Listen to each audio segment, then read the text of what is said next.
Hello दोस्तों, स्वागत है आप सभी का टू द पॉइंट में। आज का हमारा टॉपिक हम बात करेंगे यूएन वुमेन के बारे में। ये एजेंसी करती क्या है, दरअसल इसका मिशन क्या है और इसके ऑब्जेक्टिव्स क्या है, इन सभी चीज़ों के बारे में आज का हमारा टॉपिक। देखिए, हमने ऑलरेडी यूनाइटेड नेशंस पर कई वीडियोस बनाए हुए हैं। मैं आपसे रेकमेंड करूंगा कि पहले आप जाकर वो सभी वीडियोस देखें। हमने United Nation General Assembly, United Nation Security Council, Bretton Woods conference, इन सभी चीज़ों पर वीडियोस बनाए हुए हैं। तो आज के इस टॉपिक में हम यूनाइटेड नेशन वुमेन के बारे में बात करेंगे। तो what is it UN women जब हम कहते हैं, सुर्खियों में छाया हुआ होता है, इसके कई रिपोर्ट्स भी आते हैं। तो दरअसल है क्या? It is United Nations entity established in 2010 dedicated to gender equality and the empowerment of women. हमने देखा कि यूनाइटेड नेशंस के कई अलग अलग ऑर्गन्स हैं जो अलग अलग कामों के लिए या फिर अलग अलग मिशंस के लिए, ऑब्जेक्टिव्स के लिए कर रहे हैं।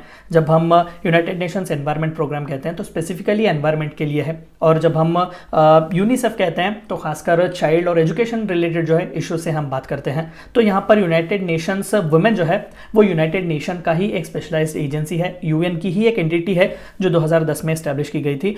और इसका स्पेसिफिक रीजन जो है वो है जेंडर इक्वालिटी के लिए काम करना और वुमेन के एम्पावरमेंट के लिए काम करना। तो स्पेसिफिकली जेंडर इक्वालिटी और वुमेन एम्पावरमेंट के इश्यूज से ही डील करता है।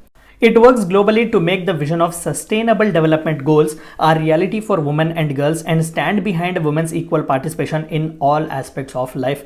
अगर आपको पता हो तो 2015 में जो है मिलेनियम डेवलपमेंट गोल्स खत्म हुए थे, यानी कि उसका टाइम फ्रेम खत्म हुआ था। हमने मिलेनियम डेवलपमेंट गोल्स जो है 2000 में एक्सेप्ट किए हुए थे, यूएन जनरल असेंबली ने उसे एक्सेप्ट किए हुए थे। और 2015 में as a successor to millennium development goals हमने सस्टेनेबल डेवलपमेंट गोल्स, जो कि 17 अलग अलग सस्टेनेबल डेवलपमेंट गोल्स हैं दुनिया के लिए, यूनाइटेड नेशन जनरल असेंबली ने उन्हें यूनानिमसली सपोर्ट किया हुआ था, उन्हें अडॉप्ट किया हुआ था। और इसी सस्टेनेबल डेवलपमेंट गोल का 5th सस्टेनेबल डेवलपमेंट गोल जो है, या फिर आप आर्टिकल 5 भी कह लें सस्टेनेबल डेवलपमेंट गोल का, उसका कहना यह है कि to achieve gender equality and empower all womens and girls equal participation in all aspects of life. तो चाहिए कि इसी के लिए, इस सस्टेनेबल डेवलपमेंट गोल का जो इंपॉर्टेंट एस्पेक्ट है, इसे फुलफिल करने के लिए ही यूनाइटेड नेशन वुमेन जो स्पेशलाइज्ड एंटिटी है वो स्पेसिफिकली काम करती है। मैंडेट, तो भाई इसका मैंडेट है क्या, ये किस किस चीज़ों में जो है, खासकर जब हमने जेंडर इक्वालिटी कहा, वुमेन एम्पावरमेंट कहा, तो किस किस चीज़ों में देखती है। सबसे पहला लीडरशिप एंड पॉलिटिकल पार्टिसिपेशन। जाहिर सी बात है कि पेट्रियार्कियल सोसाइटी है हमारी, बस इंडिया नहीं थ्रू आउट वर्ल्ड भी जो है कहीं ना कहीं वुमेन बहुत ही सप्रेस्ड हैं। तो उन्हें सबसे पहले लीडरशिप स्किल्स दीजिएगा, उन्हें लीडरशिप पोजिशंस दीजिएगा, उन्हें पॉलिटिकल पार्टिसिपेशन में लाइएगा ताकि उन्हें भी पॉलिटिकल अवेयरनेस मिले।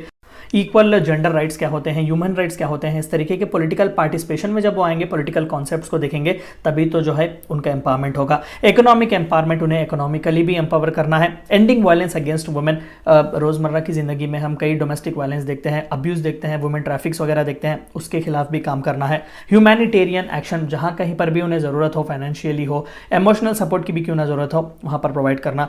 पीस एंड सिक्योरिटी, कि वुमेन की पीस एंड सिक्योरिटी के लिए भी काम करें। गवर्नेंस एंड नेशनल प्लानिंग, ये स्टेट्स की भी मदद करते हैं इंडिविजुअली, अगर टेक्निकल एक्सपर्टाइज वगैरह उन्हें पूछा जाए कि किस तरीके से हम प्लान्स फॉर्मुलेट करें, स्कीम्स वगैरह लाएं ताकि वुमेन का एम्पावरमेंट हो। The 2030 agenda for sustainable development, यहाँ से भी जैसे कि अभी मैंने कहा कि आर्टिकल 5 या फिर सस्टेनेबल डेवलपमेंट गोल नंबर 5 जो कि इक्वल अपॉर्चुनिटी की बात करता है, जेंडर इक्वालिटी की बात करता है, तो वहाँ भी फुलफिल करना है। और HIV और एड्स, अगेन जैसा कि हम देखते हैं ये एक बहुत ही प्रिवलेंट एक डिसीज़ है जो बहुत बुरी तरीके से ऑनस्लॉट पर है ह्यूमंस के। मेन ही नहीं, वुमेन भी जो है इसमें बहुत ही बुरी तरीके से फंसे हुए हैं, तो यहाँ पर भी वो मदद करने की कोशिश करते हैं। भाई इनके गोल्स क्या हैं स्पेसिफिकली, हमने तो देखा ओवरऑल के जाहिर सी बात है कि वुमेन एम्पावरमेंट है, जेंडर इक्वालिटी है, लेकिन स्पेसिफिकली क्या है, ये किस तरीके से काम करते हैं। They support intergovernmental bodies such as commission on status of women in the formulation of policies, global standards and norms. तो commission on status of women जो है वो बहुत ही एक internationally repute intergovernmental body है, तो उसे जो है मदद करते हैं पॉलिसीज़ फॉर्मुलेट करने के लिए। ग्लोबल स्टैंडर्ड्स क्या होने चाहिए, जैसे कि हम वेज के बारे में बात करते हैं तो equal pay for equal veg जैसे जो कॉन्सेप्ट्स आते हैं वहाँ पर किस तरीके से स्टैंडर्ड्स फॉलो करने चाहिए, इन सभी के बारे में जो है यूएन वुमेन हमें बताता है। Helps UN member states implement the above standards, standing ready to provide suitable technical and financial support to those countries if requested. तो इन स्टैंडर्ड्स को फुलफिल करने के लिए अगर कोई भी कंट्री उनकी मदद मांगता है यूएन वुमेन की, तो ये स्पेशलाइज्ड एजेंसी उन्हें देती है कि प्रोग्राम्स कैसे होने चाहिए, स्कीम्स किस तरीके से होने चाहिए ताकि वुमेन का एम्पावरमेंट हो। Enable member states to hold UN system accountable for its own commitment on gender equality, including regular monitoring of system-wide progress. जैसे कि मैंने कहा कि सस्टेनेबल डेवलपमेंट गोल नंबर 5 जो कि वुमेन एम्पावरमेंट के बारे में है, जेंडर इक्वालिटी के बारे में है, तो ये चाहता है कि मेंबर स्टेट्स जो है वो यूनाइटेड नेशन को रिस्पॉन्सिबल खड़ा करे, अकाउंटेबल खड़ा करे कि बस बड़ी बातें करने से कुछ नहीं होता, you also need to do adequate action so that the real empowerment of women takes place. ये थी चंद बातें आपको जाननी थी यूएन वुमेन के बारे में। Thank you for watching my video.